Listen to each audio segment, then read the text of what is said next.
হযরতে হুদ আলাইহিস সালাম দাওয়াতি কাজ করছিলেন, সবচেয়ে বেশি বাধা তাকে দিয়েছিল ওই জামানায় যে লোকটার নাম আমরা শুনি জান্নাত বানিয়েছিল সাদ্দাদ। যখন হযরতে হুদ আলাইহিস সালাম দাওয়াত নিয়ে গেলেন, যে জান্নাতের কথা জাহান্নামের কথা তাকে শোনালেন, আল্লাহর নাফরমান বান্দা ডাক দিয়ে বলে, তুমি আল্লাহর নবী দাবি করো, তোমার আল্লাহর জান্নাত আমার লাগবে না, আমি নিজে জান্নাত বানাবো, তুমি শুধু জান্নাতের আইটেম গুলো বলো যে কি কি পাওয়া যাবে।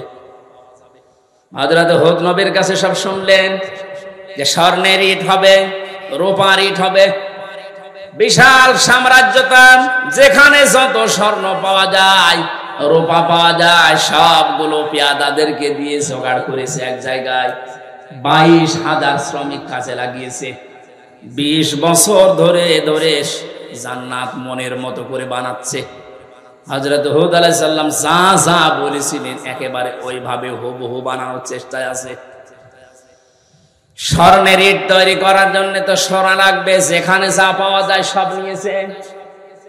মুফাসসির লিখেছেন, আল্লাহর এক বান্দি বিধবা, বিয়ে হওয়ার পরে স্বামী মারা গেছে, মা বাবা নেই, এতিম।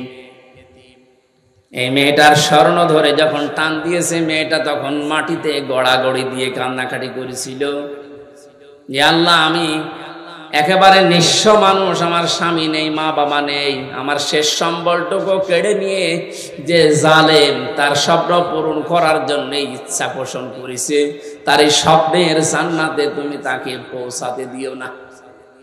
এই দোয়াটা করেছিল ওই বিধবা, ওই মজলুম মহিলা।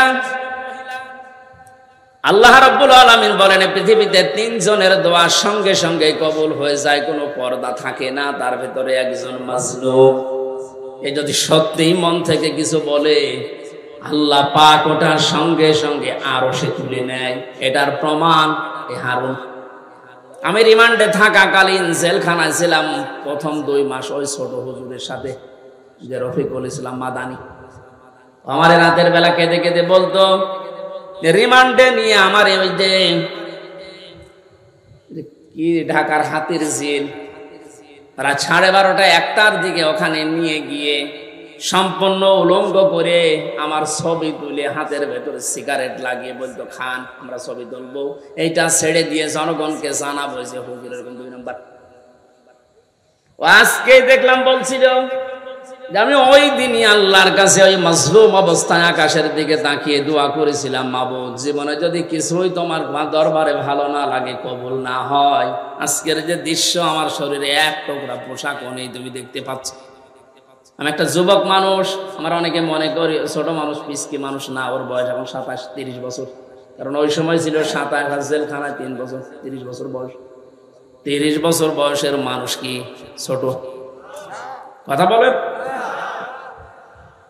দোয়া করেছিল, মাবুদ তুমি আমার এই দোয়াটা কবুল করো, মাজলুম অবস্থায় তুমি তো মোনাজাত ফেরত দাও না। এই হারুন, এই ডিবি হারুনের কারণে আজ আমার এই অবস্থা। ও নাকি অর্ডার দিয়ে দিয়ে আমার এটা করাচ্ছে। জিজ্ঞাসা করেছে যে অফিসার করেছিল, এসআই স্যার আপনি সত্যি করে বলেন তো, আমার যে হাল করলেন এ নাজেহাল অবস্থা, হারুন স্যার কি জানে? ওরা হাসি দিয়ে বলেছে, হারুন স্যার জানে মানে ওই করাচ্ছে। সঙ্গে সঙ্গে ওই সময় দোয়া করেছিল, মাবুদ তুমি ওকেও আমার মতো এরকম কিছু দেখায়ও। দেখিয়েছেন আল্লাহ জনগণের সামনে, আমার আল্লাহ এই পৃথিবীতেই দেখিয়ে দিয়েছে কিভাবে লজ্জা স্থান মানুষকে দেখাচ্ছে এই শয়তান। আমার একজন দেখিয়ে বলছে, হুজুর এই দেখেন কারবার। আমি নাউজুবিল্লাহ আস্তাগফিরুল্লাহ, কি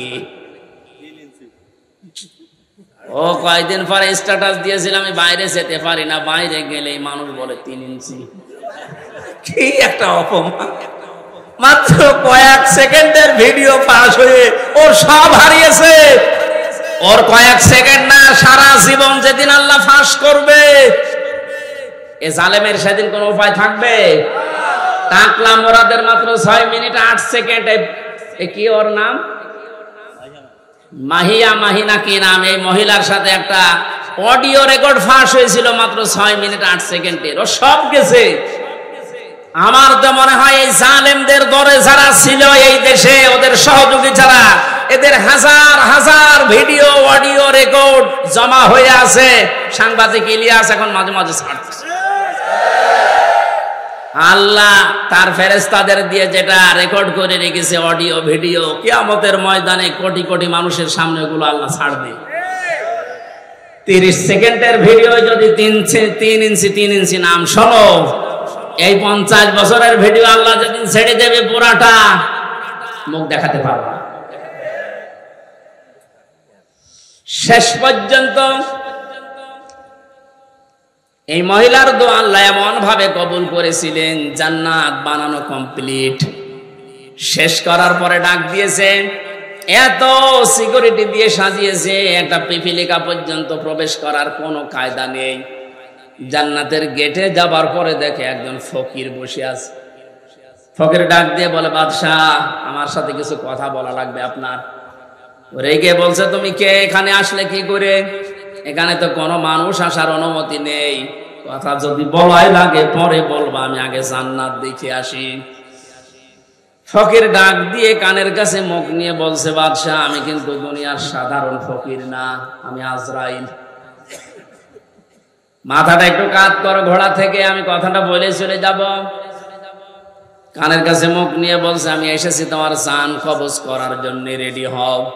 ওই সময় বলেছিল, ফেরেশতা একটু সময় দাও, আমি শুধু জান্নাতটা ঘুরে এখানে আসার পরে আমার জানটা নিয়ে নিও। ফেরেশতা ওই সময় বলেছে, কখনোই না।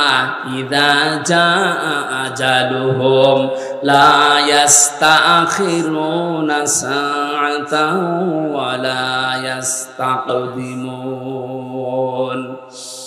আল্লাহ পাক বলেন, এই পৃথিবীতে যখন যার সময় এসে যাবে, 1 সেকেন্ড আগেও তার মরণ হবে না, 1 সেকেন্ড পরেও মরণ হবে না। নির্ধারিত সময় লোকটাকে আল্লাহ বিদায় দিয়ে দেবে। এরপরেও ঘোড়ার পা থেকে জান্নাত পর্যন্ত পৌঁছাতে ও সর্বাত্মক চেষ্টা চালিয়েছিল। আল্লাহর ফেরেশতা ঘোড়া থেকে পা জান্নাতের যে বানানো জান্নাত ওর চৌকাঠ পর্যন্ত স্পর্শ করার আগেই জান কবজ করে ফেলেছে। মুফাসসিরে আর তাফসীর করতে গিয়ে তিনি কয়েকটা কারণ দিয়েছেন কেন জান্নাতে প্রবেশ করতে পারলো না ওর বানানো।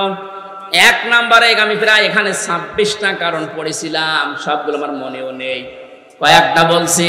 প্রথম নাম্বারে কারণ হচ্ছে ওই যে মজলুম মহিলা, যার শেষ সম্বলটুকু কেড়ে জালেম তার স্বপ্ন পূরণ করার জন্য চেষ্টা করেছিল, ওই মহিলার দোয়া আল্লাহ কবুল করে নিয়েছিলেন। রব্বুল আলামিন আমার শেষ সম্বলটুকু যে কেড়ে নিল, ওই জালেম যেন তার বানানো স্বপ্নে প্রবেশ করতে না পারে। আজও হাজার হাজার আবু সাইদ মুগ্ধ, আবু রায়হান সহ কত মানুষের মার বাবা রাতের বেলা চোখের পানি ছেড়ে দিয়ে দোয়া করেছে, আল্লাহ আমার বুকটা যে খালি করে দিল, তাকে তুমি জমিনে জায়গা দিও না। নবীজির কথা 100 ভাগ সত্য কিনা বলেন তো? উনি যে বলেছিলেন মজলুমের দোয়া আল্লাহ ফেরত দেয় না, আবু সাইদের মায়ের দোয়া আল্লাহ ফেরত দিয়েছে। বাংলার জমিনে আল্লাহ জায়গা দেয়নি, 1 ইঞ্চি জায়গা তার জন্য এখন আর বৈধ না। যত মামলা এখন শুরু হয়েছে, এভাবে যদি চলতে থাকে 8-10 দিন, আশ্রয় যেখানে নিয়েছে, যারা সুশীল সমাজ আছে দাবি করছে, ওরা বলছে ওই দেশেও তারে আর জায়গা দেবে না, ওখান থেকেও বিদায় দিতে বাধ্য হবে।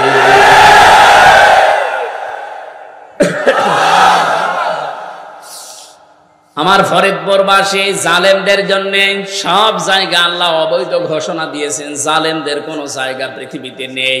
কারণ সবচাইতে বেশি আল্লাহ খেয়াল করেন জালেমের জুলুমের দিকে। আল্লাহ এত বেশি রাগান্বিত হয়ে যায় জালেমের উপরে, না জানি ওকে 7 তবক আসমানের উপর থেকে ফেলে দিতে পারলে আল্লাহর ভালো লাগে। এই জন্য আমরা সাবধান হব, কোন জালেমের জানাজা কবরে দেওয়া এটা মেকি, এটা ভুয়া হবে। ওদের জন্য জানাজাও জায়েজ নেই, কবরে দেওয়াও জায়েজ নেই। আল্লাহ আমাদেরকে উল্টাপাল্টা কথা যারা বলি, ধারণা করি অনেক আলেম পর্যন্ত এখন বিভিন্ন জায়গা থেকে টাকা খেয়ে কথা বলছে আবু সাইদ মুগ্ধ এরা শহীদ হয়নি, অথচ শহীদদের ব্যাপারে কথা বলা, মুখে অন্তরে ধারণা করা নিষেধ। এ ঘোষণা কার? আপনারা বানানো মনে হচ্ছে? সূরা বাকারা, সূরা আলে ইমরানের আয়াত দিয়ে আমি দলিল দিয়েছি। মুখ দিয়েও বলবেন না কোনোদিন, অন্তরে ধারণাও করবেন না, কারণ এদের মর্যাদা এত বেশি আল্লাহর দরবারে, যাকে থেকে আল্লাহ শাহাদতের মরণ দেয় না। কত মানুষ চেষ্টা চালাচ্ছে, তারপরও মরতে পারে না। ওয়ালিয়ালামাল্লাহুল্লাযীনা আমানু ওয়া ইয়াত্তাখিযা মিনকুম শুহাদা আল্লাহু লা ইউহিব্বুজ জালিমিন। সূরা আলে ইমরানের 140 নম্বর আয়াতের শেষের দিকে আছে, আল্লাহ রাব্বুল আলামিন বলেন, আমি যার জীবন যৌবন পছন্দ করি, ভালোবাসি, এই মানুষকে আমি আল্লাহ শাহাদতের মরণ দিয়ে ধন্য করি। জোরে বলেন সুবহানাল্লাহ।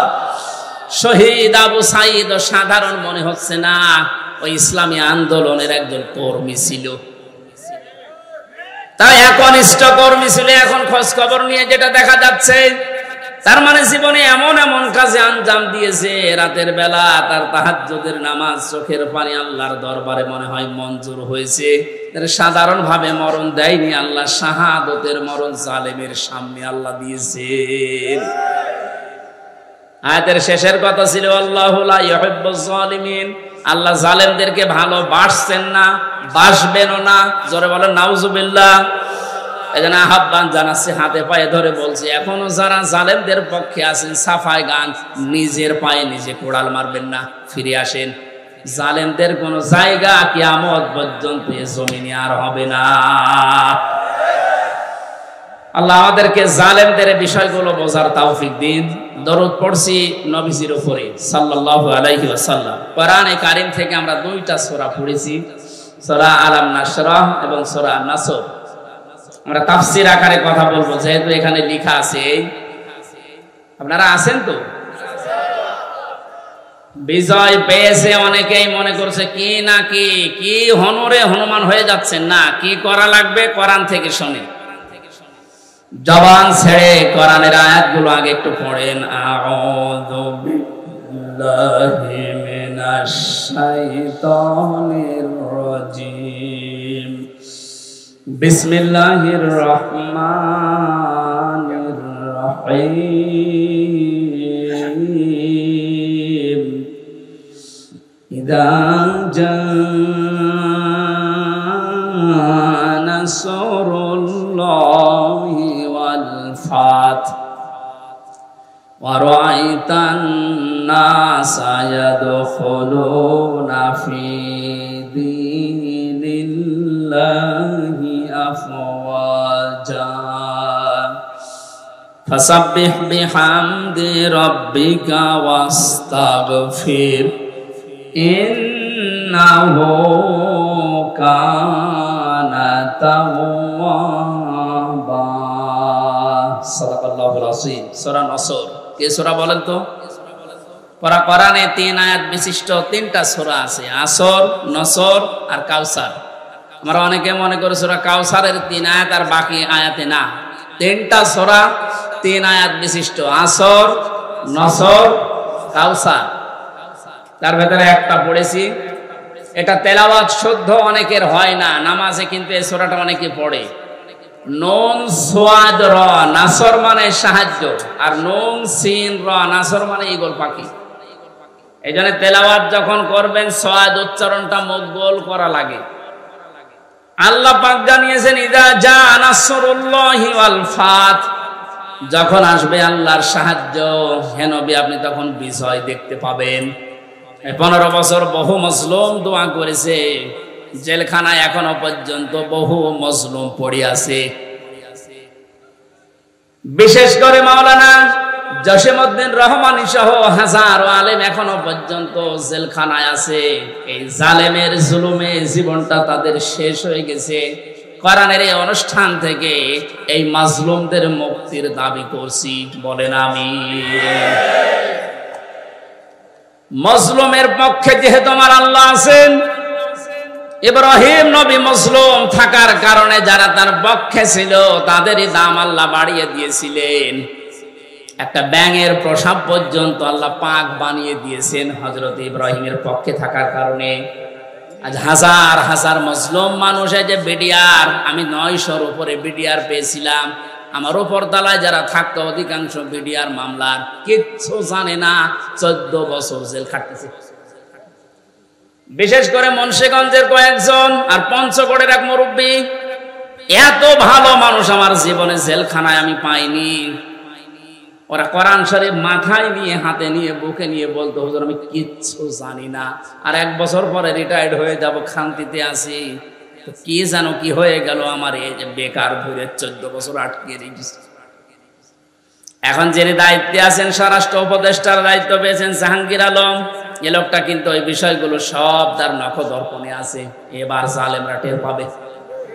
ধোঁকা দিয়ে, বোকা বানিয়ে, মানুষের চোখে ধুলো দিয়ে বহু চিটারি বাটপারি করেছেন, এখন আর ছাড় নেই।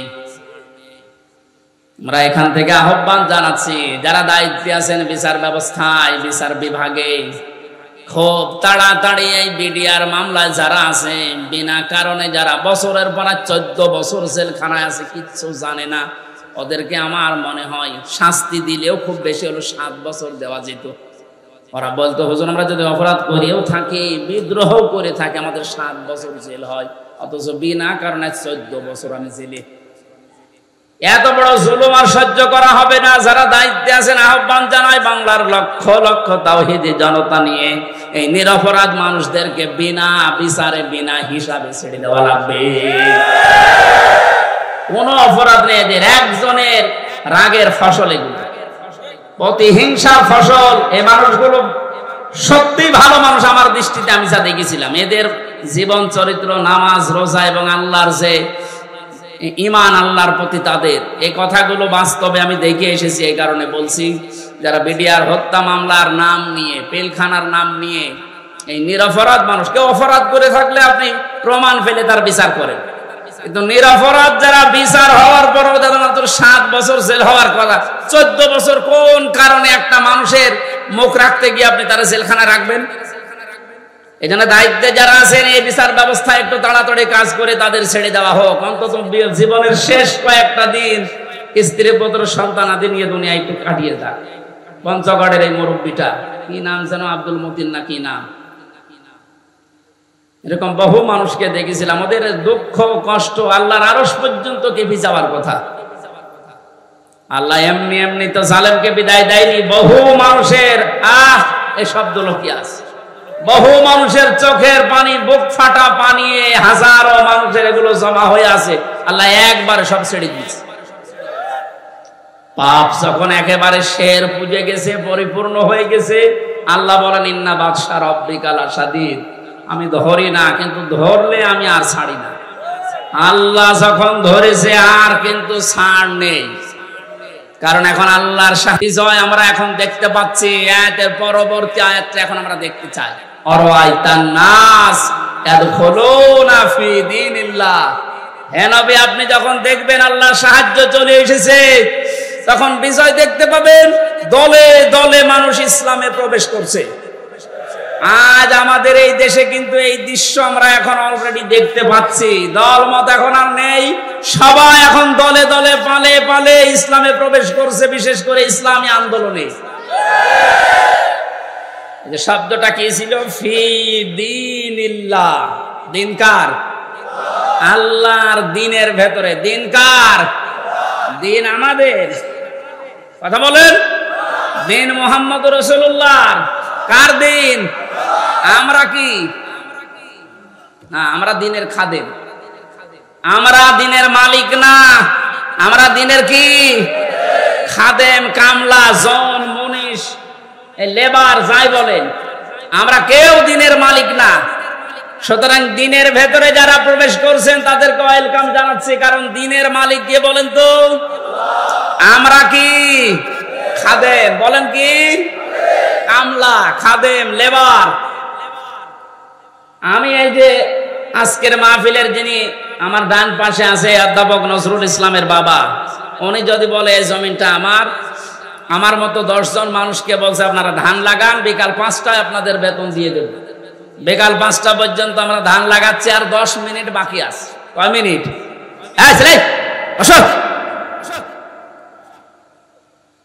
10 মিনিট পরে বিকালে আমাদের বেতন দিয়ে দেবে। হঠাৎ 10 মিনিট আগেই দেখি 8-10 জন মস্তান এসেছে মোটরসাইকেল নিয়ে, আর সবার হাতে সোনার ছেলেদের এখন যা বের হচ্ছে ওইটা। বিভিন্ন বিশ্ববিদ্যালয়, কলেজ এবং বিভিন্ন জায়গা থেকে সোনার ছেলেরা যা ব্যবহার করতো এটা এখন বের হচ্ছে না। দিনাজপুরের হাসে দানিশ কলেজ থেকে কয়েকদিন আগে পেয়েছে, আজকে পেয়েছে ইসলামী বিশ্ববিদ্যালয় কুষ্টিয়া থেকে। সোনার ছেলেরা কলম ব্যবহার করতো 1.5 হাত। এইরকম কলম নিয়ে 8-10 জন মস্তান মোটরসাইকেলে এসে ধান আর লাগানো যাবে না, ধান এখন আমরা তুলে ফেলবো। এখন জমির মালিক তো উনি নেই, আমরা 8-10 জন যারা ধান লাগিয়েছি কামলা খাদেম, আমরা যদি বলি ভাই আপনারা ধান তুলবেন তোলেন, কিন্তু আর 10 মিনিট পরে তুলবেন, কারণ আমরা বেতন নিয়ে নেই। 10 মিনিট না হলে উনি বেতন দেবে না, কারণ জমিনও আমাদের না, ধানও আমাদের না। আপনারা তুলে ফেলবেন, আমরা সহ দরকার হয় তুলবো, কিন্তু 10 মিনিট পর। কথা বলেন না কেন? এই 10 মিনিটের আগে যদি আপনারা মাস্তানি করেন, তর্কাতর্কি হবে, কথা কাটাকাটি হবে, রক্তপাত হতে পারে, এমনকি যদি মেরে ফেলা লাগে মেরেও ফেলবো, কারণ আমার বেতন দরকার। এই কথার সাথে আপনারা একমত আছেন না? সহজ ভাবে যেভাবে বুঝলেন যে হ্যাঁ এটা ঠিক, আমার বেতন লাগবে, বিকাল 5টা মানে জীবনের শেষ দিন। কথা বলেন না কেন? এ জমিন কার? দিন কার? আমরা কি? আমরা ধান লাগাতে আসি এই জমিনে দিন প্রতিষ্ঠার জন্য, জান মাল বাজি রেখে মাথার ঘাম পায়ে ফেলে চেষ্টা চালিয়ে যাচ্ছি কি করে দিন কায়েম করা যায়। এখন বিকাল 5টা মানে জীবনের শেষ দিন। এদিন আসার আগে যদি কেউ বাধা দিতে আসে, তর্কাতর্কি হবে, কথা কাটাকাটি হবে, রক্তপাত হবে। এই 17 বছর যা হচ্ছে, এখনো যদি বাধা আসে, যদি মেরে ফেলা লাগে মেরে ফেলতে আমাদের কোনো বাধা নেই, কারণ আমার বেতন দরকার, আর আমার বেতনের নাম জান্নাত। এক কথা বলেন, এদেশে যারা সত্যি দিন কায়েমের বিরুদ্ধে অবস্থান নিয়েছে, তার ভেতরে 1 নম্বরে আমার মনে হয় এই অবৈধ বিচারপতি নামে যেটা মানি, ওর নাম নিতেও আমার ঘৃণা হয়। এ মানুষ নামে একটা জারজ সন্তান। কে বলেছে ওটার মানুষ? ও কথা বললে ইসলামের বিরুদ্ধে বলে। আর আমরা সূরা নূন কলমের ভেতরে জানি যারা অবৈধ সন্তান পৃথিবীতে, যারা জারজ সন্তান, ওরা কথা বললেই কোরআনের বিরুদ্ধে কথা বলবে। এর কথাবার্তা শোনেন না? আরো টাটকা কিছু শয়তান আছে। আমরা কিন্তু বিকাল 5টা পর্যন্ত এই জমিনে ধান লাগাবো, বাধা দিতে আসলে কিন্তু এখন আর কথা কাটাকাটি না, তর্কাতর্কি না, রক্তপাত না, এখন বিদায় করে দেব। কারণ আমি বেতন এখনো পাইনি। বলেন, বেতন পেয়ে গেলে আমার অসুবিধা নেই, দিন এই জমিনে কায়েম করতেই হবে, এটা ফরজ না, এটা চেষ্টা করা ফরজ। চেষ্টা করে যাব, হলে ভালো, না হলো আমার কোনো লস নেই, আমার বেতন আছে। এখন এতক্ষণ তো কামলাদের কথা বললাম, লেবারের কথা। যিনি মালিক বসে আছে, উনি যদি এসে দেখে যা সব ধান তুলে ফেললো, উনি কিছু বলছে না, তার মানে উনি দুর্বল। এই কারণে মনে মনে চিন্তা করবেন, যিনি হয়তো এখন কিছু বলছে না, পেছনে ওনার কোন উদ্দেশ্য আছে। যেই দিন ধরবে গোপনে, বাপ বলার সময় দেবে না। এই জমিনে আজ 53 বছর চেষ্টা চালিয়েছে অনেকে, আল্লাহর খাদেমেরা, আল্লাহর গোলামেরা, কিন্তু পারছে না। আল্লাহর সৃষ্টির ভেতরে যারা অবৈধ সৃষ্টি, তারা চেষ্টা চালিয়ে চালিয়ে নস্যাৎ করে দিচ্ছে বারবার। আমার কুষ্টিয়ার এক গাদ্দার আছে, ওর নাম নিতে আমি ঘৃণা করে, যেন নাম নেই। কথা বললে দেখবেন ইসলামী আন্দোলনের বিরুদ্ধে কথা বলে, কথা বললে একামতে দিনের যারা দায়িত্বে আছে এদের বিরুদ্ধে কথা বলে, কোনো কথা নেই। অথচ ও যদি আমার সাথে ভোটে দাঁড়ায়, মনে হয় 10 বার ফেল করবে। খয়রাতি নৌকা নিয়ে পাশ করেছিল কয়েকবার, ধরাকে সরা জ্ঞান করে, এখন ইন্দোরের গর্ত খুঁজে পাচ্ছে না। আমার মনে হয় যে অবস্থা কুষ্টিয়ার, ওরে যদি জনগণ পায়, কুকুরের মতো পিটিয়ে মেরে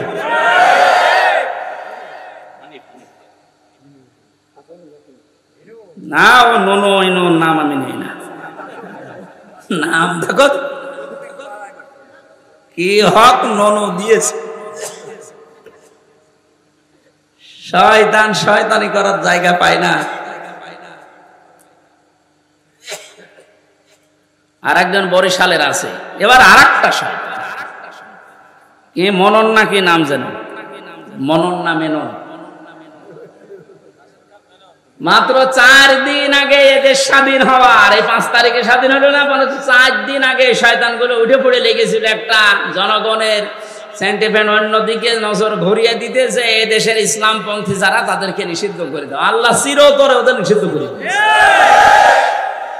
যেন যুগে যুগে যারা জালেম আসবে তারা যেন শিক্ষা নেয়। ফেরাউনকে আল্লাহ এমনি সটকি দিয়ে রাখে নাই, আল্লাহ বলেন ওকে সটকি দিয়ে রাখলাম এই কারণে যুগে যুগে যারা স্বৈরাচার আসবে তারা যেন ওর লাশ দেখে শিক্ষা নেয়।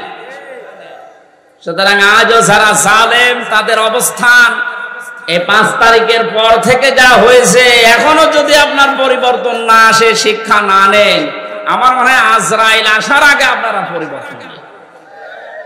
সুতরাং আমাদের মালিক যিনি, উনি তো জমির মালিক ছিলেন, আমাদের এই জমিনের মালিক কে বলেন তো? উনি এখনো আছে না নেই?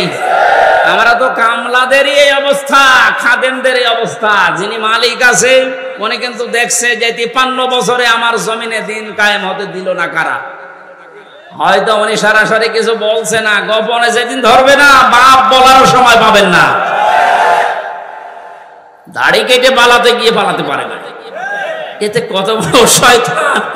আমি তো মাঝে মাঝে ওর দিকে এখন তাকিয়ে বলছি, আল্লাহ এই শয়তান আমি তো দেখিনি, যদি দেখতাম এই নমরের দিকে মনে হচ্ছে শয়তান, যদি দেখতাম এরকম হতো। নাম নিয়ে সব দরবেশ বাবা, দরবেশে যদি এই হয় তাহলে যেগুলো ক্লিন সেভ ওগুলো চরিত্র কত খারাপ আপনি বল। দরবেশে যদি এই করে, ওর দাড়ি কাটার পরে চিহ্ন দেখে মনে হচ্ছে যে একটা নমো না, কে যেন ডিম মেরেছিল, ডিম না, ওরা আরো কিছু মারা দরকার। ওর ডিম ওই জায়গায় না, বিভিন্ন জায়গায় ডিম দেওয়া দরকার। ওই শয়তানরা আমরা যখন আলেমদেরকে, বিশেষ করে মাওলানা মামুনুল হক, মাওলানা সাকাওয়াত হোসেন রাজি, আমির হামজা, এই রফিকুল ইসলাম মাদানী, হারুন ইসহার, এই আলেমদেরকে যখন এই দড়ি বেঁধে, মাথায় দড়ি দিত, হাতে হ্যান্ডকাপ দিত, পায়ে ডান্ডা বেড়ি দিত, এগুলো দিয়ে যখন আদালতে তুলতো, ওরা ওই পাশ থেকে টিপ্পনি কাট, ঠিকই হচ্ছে। এখন ডিম খাও, আমরা এখন বলবো তো ঠিকই হচ্ছে।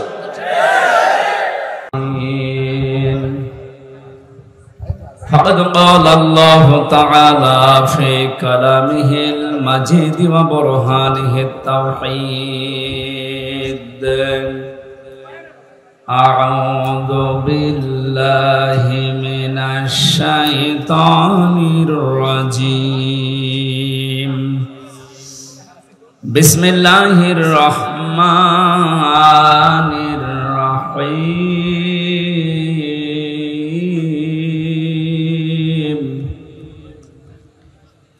ألم نشرح لك صدرك ووضعنا عنك وزرك الذي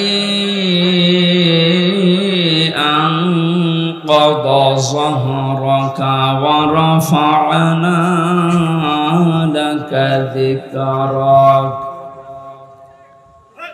فإن مع العسر يسرا إن مع العسر يسرا فإذا فرغت فانصب وإلى ربك فارغب. صدقت يا ربنا. بسم الله الرحمن الرحيم. إذا جاء نصر الله والفتح ورأيت الناس يدخلون في دين الله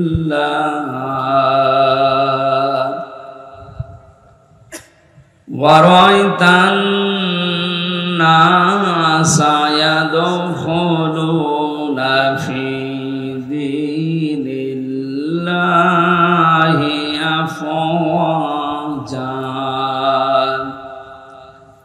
ফাসাব্বিহ বিহামদি রাব্বিকা ওয়াস্তাগফির ইন্নাহু কানা তাওয়াবা। আল্লাহুম্মা সাল্লি আলা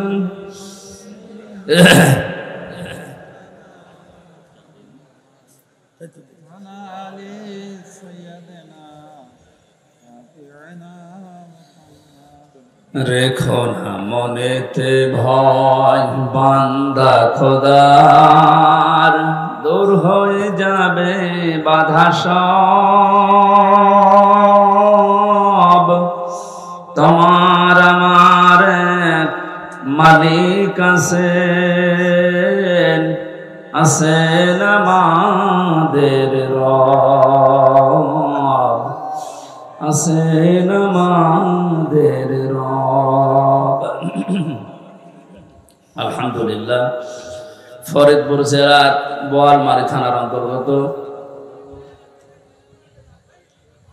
কি মাদ্রাসা এটা? ধোলচড়া মালিখালী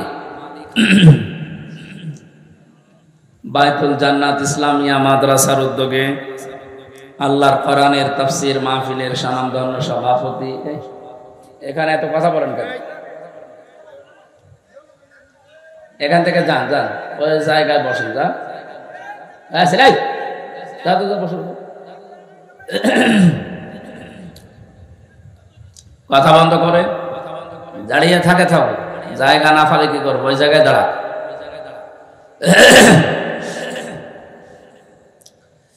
মাহফিলের এতক্ষণ পর্যন্ত যারা আলোচনা রাখলেন, কুষ্টিয়া থেকে আগত ইসলামিক চিন্তাবিদ, শিক্ষাবিদ, শ্রদ্ধাভাজন ব্যক্তিত্ব আলহাজ হাফেজ মাওলানা জুলফিকার আলী কুমারখালী, আতালাল্লাহু উমরাহু ওয়া বারাকাল্লাহু ফি হায়াতি, বলেন আমিন।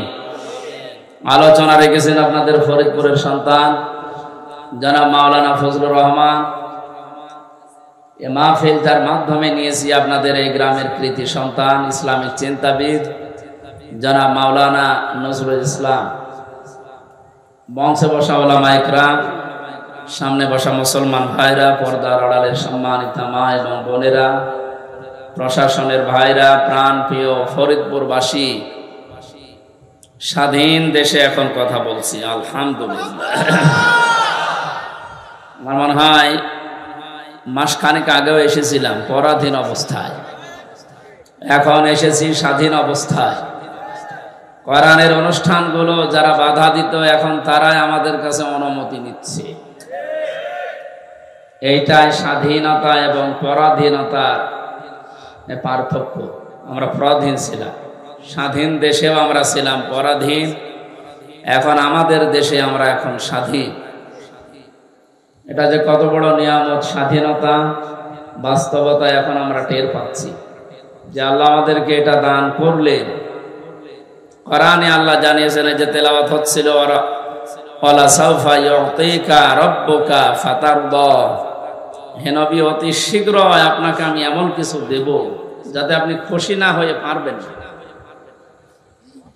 আমার মনে হয় আয়াতটা এখন বাংলাদেশের এই 2024 সালের জন্যই নাজিল হয়েছে। আমরা এত বেশি খুশি হয়ে গেছি এই জুলুম নির্যাতনের পরে যে ওয়ালা সাউফা, দুইটা তাকিদ দিয়েছেন, লাম একটা, সাউফা একটা। আল্লাহ বলেন অবশ্যই অবশ্যই অতি শীঘ্রই, ইউতিকা, হে নবী আপনাকে আমি দান করব, দেব। রব্বুকা ফাতারদা, আপনার রব আপনাকে এমন কিছু দেবেন যে আপনি খুশি হয়ে যাবেন। 1500 বছর আগে বিশ্ব নবী যেমন খুশি হয়েছিলেন মক্কা বিজয় হওয়ার পর, আমার তো মনে হচ্ছে সারা বাংলাদেশের বিভিন্ন জায়গায় ঘোরাফেরার পরে 5 তারিখের পর থেকে আমরা ঠিক ওই রকম খুশি হয়েছি। খুশি হলে মানুষ কি করবে আল্লাহ জানিয়েছে। মানুষের ঘর বাড়ি ভাঙা না, মানুষের সম্পদ আত্মসাৎ করা না, জুলুম অত্যাচার বাড়িয়ে দেওয়া না। কি করবে আল্লাহ বিজয় পেলে, খুশি হলে? কোরআনে কারিমে আল্লাহ জানিয়েছেন। আমরা কোরআনে থেকে ওই বিষয়গুলো সামনে নিয়ে আসবো ইনশাআল্লাহ। যে আল্লাহ আমাদেরকে এখনো পর্যন্ত সুস্থ রেখে কোরআন শোনার জন্য এই ময়দানে নিয়ে আসলেন। হাজারো মানুষ এলাকায় আছে, সবাইকে আল্লাহ নিয়ে আসেন। এটা আমাদের নিজেদের ক্রেডিট নয়, আল্লাহর দয়া। আল্লাহ যাকে ভালোবাসেন, মাইয়ুরিদিল্লাহু খায়রা ইউফাক্কিহু ফিদ্দীন। নবীজি জানিয়েছেন, আল্লাহ যার কল্যাণ কামনা করেন তাকে দ্বীনের জ্ঞান দান করেন। এখানে এসেছি দ্বীনের জ্ঞান অর্জন করার জন্যই, নাকি অন্য উদ্দেশ্য আছে আমাদের? না। জায়গাটা ভেজা, বিভিন্ন জায়গায় বৃষ্টির পানি এখনো জমে আছে, কাদা, অনেকে বসতে পারছে না, ঠান্ডার কারণে দাঁড়িয়ে আছে। তারপরও কোরআন শোনার জন্য যে আশা আমরা দেখাচ্ছি, যে আকাঙ্ক্ষা, আল্লাহ যেন এটা কবুল করে ওমরের মতো বানিয়ে দেন। এ কোরআনে কারিম হযরত ওমরকে যদি জিরো থেকে হিরো বানাতে পারে, আমরা তো এমনি হিরো, নাকি? বলছে ঠিক, আমরা যে হিরো, এই হিরোই থাকলে হবে না, আরো উপরে ওঠা লাগবে। লতার কাবন্না তবাকন আন তবাক, হেনবি সে জায়গায় আসেন, হবে না, ওখান থেকে উপরে ওঠা লাগবে। সুতরাং দল মত জাতি বর্ণ ধর্ম নির্বিশেষে বাংলাদেশ আমরা সবাই একটা পরিবার। সবাই কি বলেন তো? এই পরিবারকে আজ উপরে উঠতে হবে। ষড়যন্ত্র এখনো থেমে নেই। বিভিন্ন কায়দা কৌশলের চেষ্টায় ছিল জালেমেরা, কিন্তু পারে নাই, এখনো পর্যন্ত চালিয়ে যাচ্ছে। আজকে একটা ভিডিও দেখলাম, অনেক হিন্দুরা পর্যন্ত বলছে মন্দিরে যে হামলা হয় আমরা জানি না, অথচ ভারতের টিভিতে প্রচার হয়। সেই দিন আর একটা দেখেছিলাম, জিজ্ঞাসা করছে যে আমার ভাই, আমার বোন, আমার এক আত্মীয় 40 বছরের সাজানো সংসার, সে হিন্দু হওয়ার কারণে এই 5 তারিখের পরে সব হারিয়ে ফেলেছে। সাংবাদিক বলছে কোথায়? মেহেরপুরে। কোথায়? পরে জানাবো। যাই একটু চাপ দিয়ে বলেছে, বলেন তো দেখি সত্যি করে। তখন তেড়ে যাচ্ছে মারার জন্য। তারা এই মানুষগুলো এ দেশের না, এরা এই মেহেরপুরের এই পাশে এই বর্ডার পার হয়ে এসে দেশের মানুষকে কালার করতে, মিডিয়ার সামনে দেখাতে চাচ্ছে যে দেশে সংখ্যালঘু নির্যাতন হচ্ছে। বাংলাদেশের অন্তর্বর্তীকালীন সরকারের প্রধান উপদেষ্টা যিনি, ডক্টর মোহাম্মদ ইউনূস, উনি ক্ষমতা নেওয়ার পরে যে কথাগুলো বলেছিলেন তার অন্যতম এই, সংখ্যালঘু এই ধোয়া তুলে যারা এই দেশকে অস্থিতিশীল করার চেষ্টায় আছেন তাদেরকে আমি কড়া বার্তা দিই, ভারতের বুকে মুসলমানেরা সংখ্যালঘু, ওরা যেমন নিরাপদে আছে, এই দেশের সংখ্যালঘু ছাড়া ওরাও নিরাপদে থাকবে ওই রকম। আপনি সহ্য করতে পারবেন? মসজিদ ভেঙ্গে দিয়ে মন্দির বানানো হচ্ছে, এই বাংলাদেশে এরকম ইতিহাস নেই। আছে কিন্তু প্রতিবেশী রাষ্ট্রে আছে। নামাজ পড়তে দাঁড়িয়েছে, নামাজের ভেতরে পেছন দিক থেকে লাথি মারছে, এইটাও দেখলাম। এদেশে পূজা করছে, পূজারত অবস্থায় কাউকে মেরে ফেলেছে, লাথি দিচ্ছে। আমরা এটা দেখতে তো পাইনি, কোনোদিন শুনিও নি। যেন আপনারা যা করছেন নিজের দিকে তাকিয়ে, ওয়াইন আকাবতুম ফাআকিবু বিমিসলি মা উকিবতুম বি। এ নবী, যে মানুষগুলো অত্যাচার জুলুম নির্যাতন করেছিল, আপনি অতটুকু তাদের উপর করতে পারেন। এই 17 বছর যা করেছেন, আপনি যে বিবেককে জিজ্ঞাসা করেন, যদি অতটুকু করি আপনি টিকে থাকতে পারবেন? 15 বছর যে জুলুম নির্যাতন সহ্য করলাম আমরা, পুলিশ ছাড়া মাত্র একদিনও আপনি টিকতে পারেননি। একটা মানুষের জিকির যে পরিমাণ হয়েছিল, আমার মনে হয় আল্লাহর জিকির যদি আমরা ওই পরিমাণ করতে পারতাম, আমরা আল্লাহর ওলি হয়েছে। একটা মানুষ মারা গেছে, সে যেভাবেই মারা যাক, তার জন্য এত আলোচনা হয়। তাদের আলোচনা হলে মানুষের অন্তরে তৃপ্তি লাগে। কাদের? আল্লাযীনা আমানু তাতমাইন্নু কুলুবুহুম বিযিকরিল্লাহ, আলা বিযিকরিল্লাহি তাতমাইন্নুল কুলুব। আল্লাহ বলেন, ঈমান যাদের আছে তাদের সামনে আল্লাহর নাম উচ্চারণ হলে, আল্লাহর জিকির করলে মনে শান্তি আসে। আর আমরা দেখেছি পুরা উল্টা, আল্লাহ বাদ দিয়ে মানুষের জিকির করলে মানুষের অন্তরে শান্তি আসে। একে মানুষ আছে? আর আয়াতের প্রথম শব্দ ছিল আল্লাযীনা আমানু, যারা ঈমান আনে, তাতমাইন্নু কুলুবুহুম বিযিকরিল্লাহ, তাদের কলব প্রশান্তি লাভ করে, ঠান্ডা হয়ে যায়, শীতল হয়, শান্তি পায় তখন যখন তাদের সামনে আল্লাহর জিকির হয়। তারা যখন আল্লাহর জিকির করে তাদের অন্তর প্রশান্তি লাভ করে। আল্লাহর জিকিরের বাইরে ইমানদারের জীবনে শান্তি আর আছে নেই। পোড়াটা উল্টা দেখলাম, তার মানে তাদের ইমান নেই। কথা বলেন না কেন? কোন ইমানদার যদি মারা না যায়, বেঈমান মারা যায়, তার জানাজা পড়া জায়েজ আছে? এই কথাটা মনে হয় শক্ত হয়ে গেল। কথার অর্থ বোঝার চেষ্টা করেন। কোন বেঈমান মারা গেলে তার জানাজা দেওয়া, কবরে দেওয়া জায়েজ আছে? না। অনেকে মুখ খুলছে না, একে বিশ্বাস করে না নাকি কি কি বলে? কোরআনে কারিমে আল্লাহ পাক জানিয়েছেন, ওয়ালা তুসাল্লি আলা আহাদিম মিনহুম মাতা আবাদা ওয়ালা তাকুম আলা কবরি ইন্নাহুম কাফারু বিল্লাহি ওয়া রাসূলিহি ওয়া মাতু ওয়া হুম ফাসিকুন। সূরা তাওবা 10 নম্বর পারা 19 নম্বর পৃষ্ঠার 12 নম্বর লাইনের 84 নম্বর আয়াতে আছে। আমি যত তাফসীর ঘাটাঘাটি করেছি প্রত্যেকটি মুফাসসির আয়াতের ব্যাপারে একমত। হযরতে আব্দুল্লাহ ইবনে মাসউদ, আব্দুল্লাহ ইবনে আব্বাস রাদিয়াল্লাহু তাআলা আনহুমা, দুইজন এত বড় বড় রাইসুল মুফাসসিরিন বলা হয় যাদেরকে, তারা পর্যন্ত আয়াতের ব্যাখ্যা এভাবে লিখেছেন।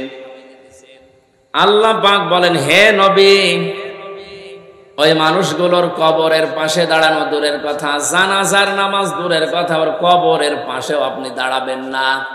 ওয়ালা তুসাল্লি আলা আহাদিম মিনহুম, যদিও আয়াতটা নাজিল হয়েছিল আব্দুল্লাহ ইবনে উবাইয়ের ক্ষেত্রে, আল্লাহ এখানে হোম দিয়ে ঝামেলায় ফেলে দিয়েছেন আমাদের অনেককেই। আল্লাহ যদি সরাসরি তার নামটা উচ্চারণ করতেন তাহলে আয়াতের ভেতরে আমরা থাকতাম না। ওয়ালা তুসাল্লি আলা আহাদিম মিনহুম, এই যে হোম, এটা বহুবচন, এটা জমির। রব্বুল আলামিন জানিয়েছেন, হে নবী, এই মানুষের কবরের পাশে দাঁড়ানো আপনার জন্য নিষেধ, তাদের জন্য দোয়া করা পর্যন্ত নিষেধ। শুধু আব্দুল্লাহ ইবনে উবাই না, কিয়ামত পর্যন্ত এর চরিত্র যারা অর্জন করবে তাদের জন্যও জানাজার নামাজ, তাদের জন্যও কবরে দেওয়া, কবরের পাশে দাঁড়ানো আপনার জন্য কিয়ামত পর্যন্ত আপনার উম্মতের জন্যও জায়েজ নেই। জেলখানায় 3টা বছর ছিলাম আমি। মাওলানা মামুনুল হক হাফিজাহুল্লাহ পাশের রুমে ছিলেন উনি। সকাল 9টার পরে আমাদেরকে যখন ছেড়ে দিত, ওই যে বারান্দায় শুধু সারাদিন ওনার সাথে বসে কোরআন হাদিসের কথাগুলো বলা বলি করতাম। আমার মনে হয় প্রতিদিন উনি আমাকে এই নসিহতটা করতেন, হামজা, বাইরে যদি কোনোদিন যেতে পারি, কোনোদিন কোন কাফের মুশরিক বেঈমানের জানাজা পড়াবো না, কবরেও যাব না। কয়েকদিন প্রশ্ন করেছিলাম যে ভাই, আপনি এই বিষয়টা নিয়ে এত কঠিন, এত সিরিয়াস হয়ে যাচ্ছেন। বলে, দেখো, এই বিষয়টা সুন্নত, নফল, মুস্তাহাব, মুবানা, এটা একটা হারাম কাজ। কোন বেঈমানের জানাজার নামাজে যাওয়া, সাক্ষী দেওয়া, তাকে কবরে দেওয়া, এটা হারাম কাজ। কি কাজ? সূরা তাওবার 84 নম্বর আয়াত। এবং এই যে আলেমের যে বক্তব্য এতক্ষণ শুনলেন, ওনার এই কথা অনুযায়ী এদেশে এখন অনেকেই জানাজার নামাজের অনুপযুক্ত। যে মানুষগুলো এই জুলুমের বিরুদ্ধে জীবন দিয়েছে, যে যুবকেরা, আমি আজকে একটা ভিডিও দেখলাম, এক আলেম নামে কলঙ্ক, আহলে হাদিসের নাম নিয়েছে। এটা আহলে হাদিসের লোক না, এটা জালেম একটা। এ রফিকুল ইসলাম বিন কি জানো, হিমার ইবনে হিমার, হিমার ইবনে হিমার, এইরকম নাম ওদের। এই লোকটা বক্তব্য দিচ্ছে আবু সাইদ নামে, এ নাকি আত্মহত্যা করেছে, এ শহীদ হয়েছে। কি করে মরলে শহীদ হবে আপনি বলেন তো দেখি?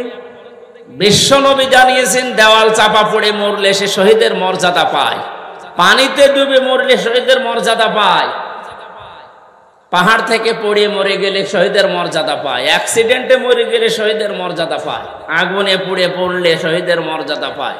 আর জালেমের জুলুমের সামনে নিজের বুক পেতে জীবন দিয়ে চলে গেল দুনিয়া থেকে, তাকে আপনি শহীদ বলতেও রাজি না, আপনাকে আর একবার মরে দেখানো লাগবে যে এই যে আমি শহীদ হলাম।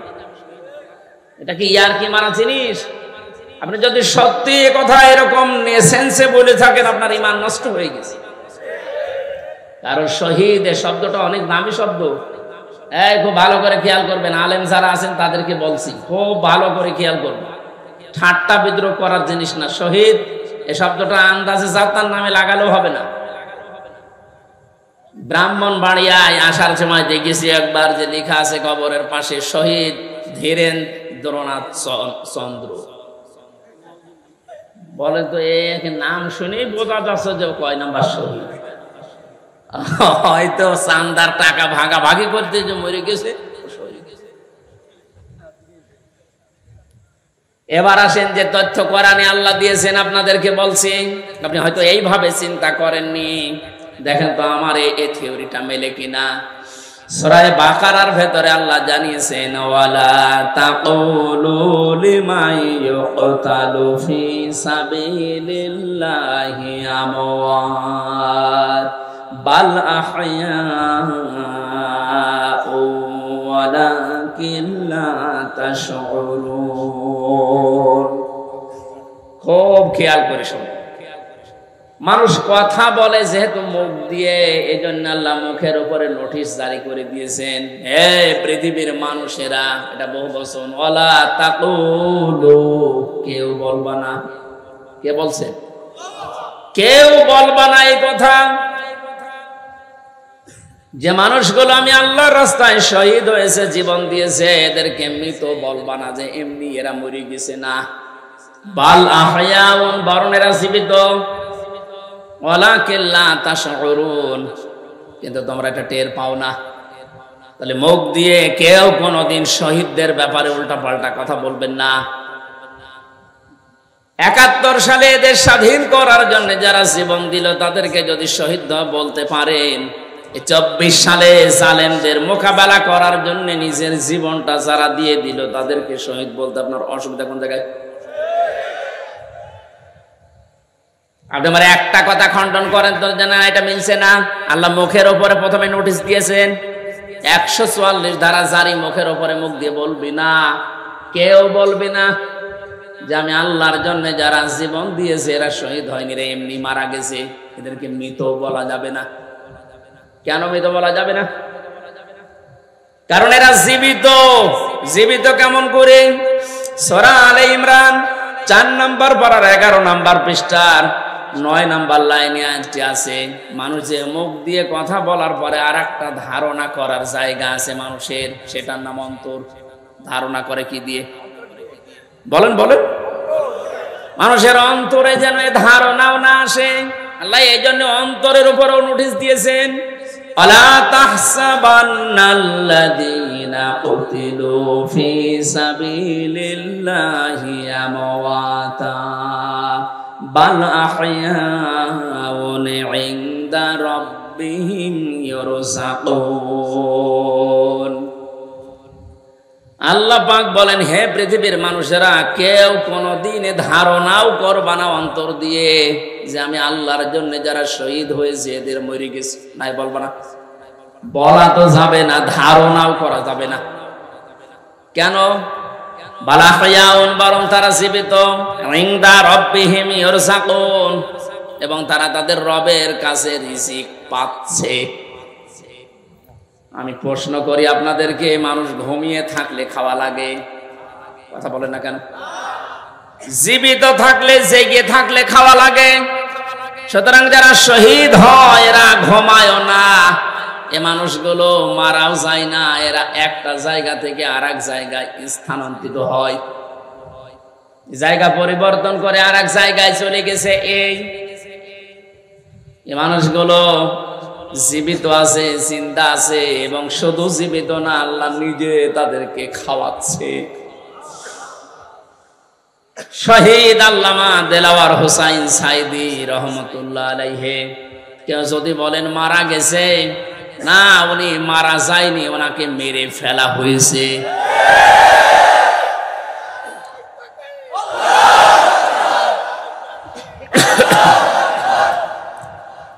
3টা বছরের ভেতরে আমার সাথে একদিন দেখা হয়েছিল জেলখানায়। উনি 1 নম্বরে, আমি 4 নম্বরে। বহু কথা ওই 10 মিনিটের ভেতর আমাকে শুনিয়েছিল। সব চাইতে আশ্চর্য, যেদিন ওনাকে হাসপাতালে নিয়ে আসার জন্য সই নিয়েছে, ওই দিন ওনাকে ধোঁকা দিয়ে বোকা বানিয়েছে জেলার আর সুপার, এখন যারা স্বীকার করছে। ওনাকে এইটা জানিয়েছে যে আপনি মুক্ত হয়ে যাবেন। এদেশের নির্বাহী আদেশে যিনি দায়িত্বে আছেন ওই সময় ছিলেন, তিনি নির্বাহী আদেশ দিয়ে আপনাকে মুক্ত করে দেবে, আপনি মুক্ত বাতাসে আবার কোরআনের কথা বলতে পারবেন। এ কথা বলার পরে সই নিয়ে ওখান থেকে বের করে প্রথমে গাজীপুরে নিয়ে যায়, ওই জায়গা থেকে নিয়ে যায় মেডিকেলে। ওখানে যাবার পর গাড়ি থেকে নামার সময় যে হাসিটা দেখেছিলেন আপনারা, আমরা তো জানি না, পরের দিন শুনলাম মারা গেছে। এখন ভিডিওতে দেখতে পাচ্ছি যে হাসিটা উনি দিয়েছিলেন, ওনার বিশ্বাস ছিল আমি আবার মুক্ত জীবনে কোরআনের কথা বলতে পারবো। কিন্তু ষড়যন্ত্র করে উপরের নির্দেশে, বিশেষ করে এই ডাক্তার নামে কলঙ্ক, আল্লাহর পরে মানুষ যদি কাউকে বিশ্বাস করে থাকে সেটার নাম ডাক্তার। আর এই কোলাঙ্গার ডাক্তার মোস্তফা জামান, এখন আরো 2 জন আছে, এরা ভেতরে নিয়ে ইনজেকশন পুশ করে লোকটাকে দুনিয়া থেকে শহীদ করে দিল।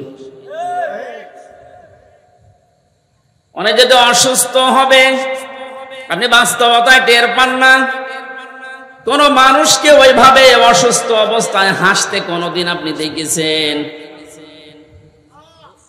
সুতরাং উনি মারা গিয়েছে কখনো না, আমি বিশ্বাসও করি না, কোনোদিন বলিও না। উনি শাহাদতের মর্যাদা পেয়েছেন কারণ সারা জীবন ওনার মোনাজাত ছিল আল্লাহুম্মা ইন্নী আসআলুকা শাহাদাতান ফি সাবিলিক। হে আল্লাহ, আমারে সাধারণ ভাবে মরণ দিও না, মরণ দিলে তুমি শাহাদতের মরণ দিও। বহু মানুষকে হাসপাতালে আমি এই জেলখানার গেট দিয়ে বের হয়ে যেতে দেখেছি, জেলের ভেতরেই হয়তো মারা গেছে, কিন্তু নিয়ে যে প্রচার করে যে উনি মারা গেছে চিকিৎসাধীন অবস্থায়, অথচ জেলের ভেতরে মরে যায় অনেকে।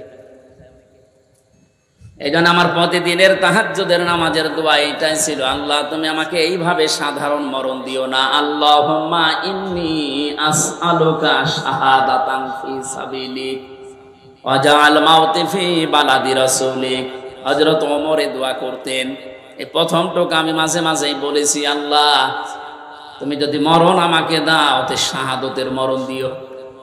কোরআনের পাখির সারা জীবনের মোনাজাত ছিল এইটা, আল্লাহ তুমি আমাকে শাহাদতের মরণ দিও। এই জন্য উনি শাহাদতই পেয়েছেন। শাহাদত যারা বরণ করিয়েছে তাদের শাহাদত এখন বরণ করানো লাগবে না, এরা তো আর শাহাদত পাবে না, কারণ জালেমদের ভাগ্যে আল্লাহ শাহাদতে শব্দ দেয়নি। আল্লাহু লা ইয়াহদিল কওমাজ জালিমিন। আল্লাহ পাক বলেন জালেমদেরকে আমি আল্লাহ হেদায়েত দেই না, পথ দেখাই না। সুতরাং যারা জুলুম করে মানুষের জীবন নষ্ট করে দিয়েছেন, সে শাহাদতের মরণ পেয়ে জান্নাতের পাখি হয়ে উড়ে বেড়াচ্ছে, তা আপনি কি করলেন? আপনি তো হেদায়েত থেকে চিরবঞ্চিত হয়ে গেলেন। যার ইশারায় যা করেছিলেন এখন তো সব উলটপালট হয়ে যাচ্ছে। আজকে সাবেক অবৈধ আইন মন্ত্রী আনিসুল হকের বক্তব্য, আমি যা করেছি এতদিন সব করেছি হাসিনার কথা মতো, ঠেলা সামলাইবার। শুধু এ না, এদেশে যত মানুষ অত্যাচার জুলুম নির্যাতন চালিয়েছে প্রত্যেককে যদি রিমান্ডে আমার সাথে করে, ও সব সত্য কথা বলবে। মাটির নিচে নিয়েছিল, মাটির নিচে নিয়ে চোখ বাঁধা কালো কাপড় দিয়ে, পেছনে হাত বাঁধা। পেছনে যদি এমনি হাত বাঁধে, হ্যান্ডকাপ, ওটা এমনিতে হাত কেটে যায়। পেছনে হাত দিয়ে যদি উপরের দিকে টান টান করে রাখে 11 ঘন্টা, আপনি বলেন সত্য বলেন আর মিথ্যা বলেন, যা বলবে বাবা সব ঠিক আছে। এই জন্য আমি এখন দাবি জানাই, আমার মুখ দিয়ে যারা এরকম উল্টা পাল্টা কথা, আমি তো বলি নাই একটা 11 ঘন্টা দাঁড় করানোর পরও আমি বলি নাই 10 দিন রিমান্ডে, আমি একটা কথাও না, আমি এগুলো করি নাই। আপনি আন্দাজে জোর করে বলাবেন। যে অবস্থায় আমাকে নিয়েছিল, আমার তো এখন মনে হচ্ছে ওই মানুষগুলোকে কাউন্টার টেররিজমে যে যার সন্তানগুলো ছিল, আলেমদেরকে যারা সবচাইতে বেশি কষ্ট দিয়েছে, এই মনিরুল, এই হারুন, আসাদুজ্জামান, আব্দুল মান্নান, আতিকুর রহমান, নাম ধরে বলছে এগুলো মানুষ নামে কলঙ্ক। মানুষ হয়ে মানুষকে এত কষ্ট দিতে পারে, আমি না দেখলে বিশ্বাস করতাম না। 10টা দিন গেছে আমার 10 বছরের মতো, ঘুম তো নেই। আন্দাজে কষ্ট আপনি কেন দিলেন? নিজেরাই মাঝে মাঝে বলা করতে, হুজুর কিছু জানে না, আমরাও জানি। টিপ্পনি কাটতো, একে অন্যের সাথে হাসি তামাশা করতো। আমার নামাজ পর্যন্ত 4 ওয়াক্ত পড়তেই দেয়নি, জোহর, আসর, মাগরিব, আমি ইশারায় পড়ি, কারণ আমি জানি না এখন দিন না রাত। এখনো পর্যন্ত জালেমদের পক্ষে যারা সাফাই গাচ্ছেন, আমাদের কি দোষ আপনি এটা পাচ্ছেন না? কোন দোষ যদি দেশের জালেমদের নাও থাকে, শুধুমাত্র আয়না ঘরের বিচার করলো আপনার ফাঁসি হবে। জানেন আয়না ঘর কি? ব্যারিস্টার আজমি, ব্যারিস্টার আমান আজমি, আপনি কি জবাব দেবেন তার মা বাবার কাছে, তার স্ত্রীর কাছে, তার ওই ছোট ছোট বাচ্চাদের কাছে কি জবাব দেবেন বলতে পারেন? পারবেন না। এরপরও আপনি মাইকে, এরপরও লাইভ করছেন যে আমার কি অপরাধ, আমি দেশ ত্যাগ করলাম, আমি তো এখনো খুঁজে পাই না। খুঁজে পাচ্ছেন না। কোন দোষ যদি আপনার নাও থাকে, সবচাইতে বড় দোষ আপনি আয়না ঘর বানিয়েছেন। এটার চাইতে মারাত্মক পৃথিবীতে কোন জুলুম আছে বলে আমি জানি না।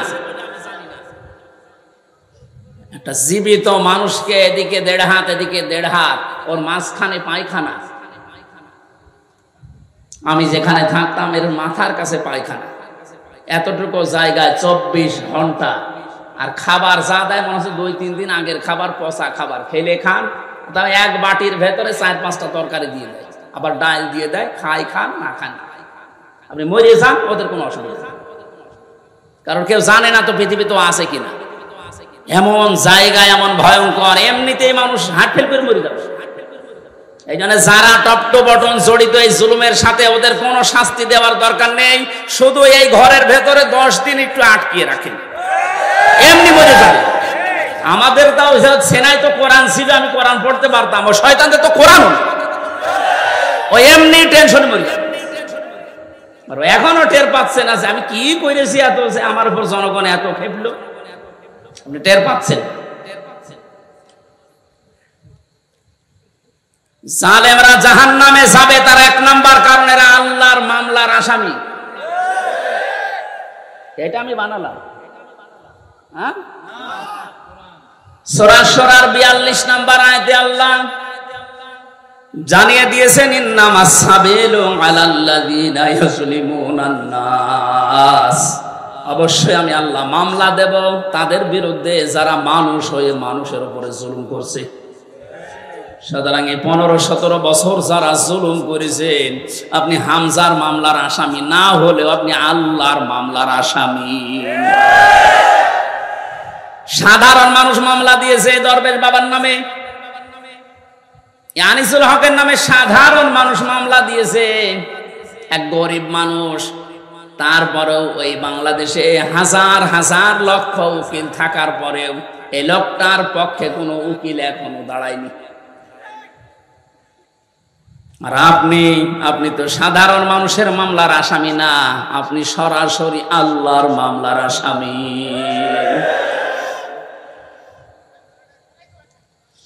এজন্য আমাদের সাবধান হওয়া দরকার, এখান থেকে শিক্ষা নিতে হবে, আমরা যেন আবার আল্লাহর মামলার আসামি হয়ে না যাই। এদের জন্য হেদায়েত কামনা করলেও হেদায়েত হবে না, কারণ কোরআন নিষেধ করেছে, আল্লাহু লা ইয়াহদিল কওমাজ জালিমিন। ইয়াহদি এটা মোজারে, বর্তমান ভবিষ্যৎ, প্রেজেন্ট ফিউচার। জালেমদেরকে আল্লাহ হেদায়েত দিচ্ছে না, দেবেও না। এখন যদি আল্লাহ জালেমদের হেদায়েত দেয়, তাহলে কোরআন শরীফ মিথ্যা হয়ে যাবে না? এজন্য তোর কপাল খারাপ, এর সাথে যারা জড়িত ছিল তাদেরও কপাল খারাপ।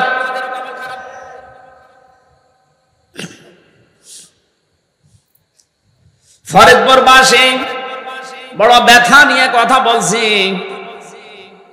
এই জালেমদের জুলুমের কারণে আমার ছোট মেয়েটা আজ পর্যন্ত আমার চিনে না, আমার কাছেও আসতে চায় না, ভয় পায়। কি করেছিলাম? কোরআন হাদিসের কথাগুলো ওপেন ভাবে বলতাম, গোপন রাখতাম না। এইটাই আমার অপরাধ। এতটুকুর জন্য আপনি 3টা বছর আমার নষ্ট করবেন আর এত কষ্ট আমার দেবেন? এটা ধরে নিয়েছে বুঝিয়ে তো ছেড়ে দিলেই হয়তো যে এইভাবে বলতে নেই, আমি তো সংশোধন হয়ে যেতাম। ওর 8 মাস 9 মাস বয়সে আমি রেখে এসেছিলাম। 3 বছর পরে এখন ওর বয়স 4 বছর, এখনো পর্যন্ত স্বাভাবিক না, আমার কাছে আসতে চায় না। কেন আপনি কাজ করলেন? কি জবাব দেবেন বলেন তো? এই জন্যই মাওলানা মামুনুল হক কথাটা বারবার আমাকে শোনাতেন, জালেমদের বেঈমানদের কোনো জানাজা নেই, জানাজা মানে তাকে সাক্ষী দিয়ে আল্লাহর কাছে পৌঁছিয়ে দেয় যে ভালো ছিল। এ কথা বলা যাবে?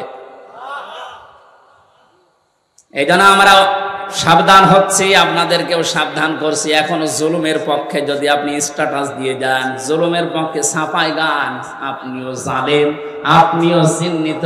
আপনি মারা গেলে আপনার জানাজা পড়া, কবরে দেওয়া জায়েজ নেই। কারণ আপনি এমনিতেও জাহান্নামে যাবেন, অমনিও জাহান্নামে যাবেন। জালেমের জন্য জান্নাত হারাম। কথা বলছেন এখানে? জালেমের জন্য জান্নাত হারাম। মানে জালেম হচ্ছে আল্লাহর মামলার আসামি। এটা ছোটখাটো বিষয় না, অনেক ওজনওয়ালা কথা আল্লাহর। আমরা অনেকেই মনে করি আল্লাহ কি দেখে না। ব্যারিস্টার আরমানের এই কষ্ট কি আল্লাহ দেখে না? হাওয়ালা তাহসাবান্নাল্লাহা গাফিলান আম্মা ইয়ামালুস সালিমুন ইন্নামা ইউআখিরুহুম লিয়াউমিন তাশখাসু ফীহিল আবসার। আল্লাহ পাক বলেন, হে নবী, আপনি কি মনে করেন যে জালেমদের সম্পর্কে আমি কোনো খোঁজ রাখি না? আমি সবচাইতে বেশি খবর রাখি জালেমদের ব্যাপারে। ওদেরকে আমি ছাড় দিয়েছি ওই দিন পর্যন্ত যেদিন চক্ষু উল্টিয়ে যাবে। আজ ঠিক তাই হচ্ছে। জালেমদের সাথে দেশের মানুষেরা এমন আচরণ করেছে, অনেকেই চোখ উল্টিয়ে আটকে উঠছে। হলো কি? বিশেষ করে ঝিনাইদহ কিরণ চেয়ারম্যান, ওরে পিটিয়ে মেরে জালেমকে গাছের সাথে না ওই যে পিলারের সাথে টাঙিয়ে মরার পর উঠে গিয়েছে। দুনিয়া আটকে উঠেছে। যে হচ্ছে কি? আবু সাইদকে যে লোকটা সজ্ঞানে স্বেচ্ছায় গুলি করে হত্যা করেছিল, তার জনগণ পিটিয়ে ন্যাংটা করে টাঙিয়ে রেখেছে। তাও উল্টো করে, ইন্নামা ইউআখিরুহুম লিয়াউমিন তাশখাসু ফীহিল আবসার। আমার তো মনে হচ্ছে কোরআনের এই আয়াত এখন খাপের খাপ, মমতাজের বাপ সব মিলিয়ে যাচ্ছে। জালেমদেরকে আমি আর একটা স্মরণ করাচ্ছি। এখনো যারা জালেমদের পক্ষে কথা বলেন, যা জালেমদের পক্ষে যারা আছেন, তারা সাবধান হন। কোন জালেম যদি টার্গেট নাই কোন জায়গায় পৌঁছাতে, আমার আল্লাহ বলেন ওকে আমি ছাড় দিতে দিতে এমন জায়গায় পৌঁছাই, ওই সফলতা পাওয়ার আগেই ওর তার আমি কেটে দেই।